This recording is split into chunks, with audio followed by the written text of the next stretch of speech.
Район башлыгы Искизей бистесінде яшәүчеләр белән дә очрашты. Разиф Кәримов үз чыгышында районның социаль-икътисади үсеш нәтиҗәләре белән таныштырды.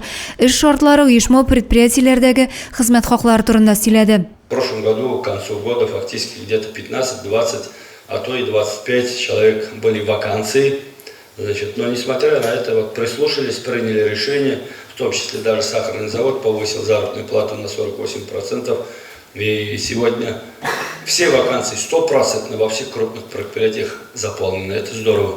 И нашими людьми.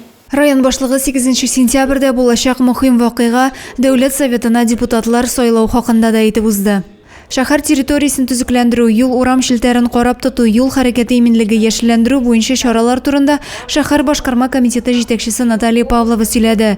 Микрорайондагы оператив хәл белән полициянең өлкән участок вәкаләтлесе Эдуард Әхмәдияров таныштырды. По итогам 7 месяцев 2024 года на территории Заинского муниципального района зарегистрировано 337 преступлений, аналогичный период прошлого года 336.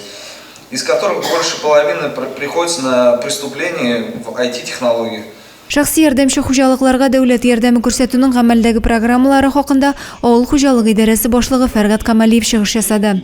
Адилә Борханова, Максим Майоров, Александр Тимофеев, Зей хәбәрләре.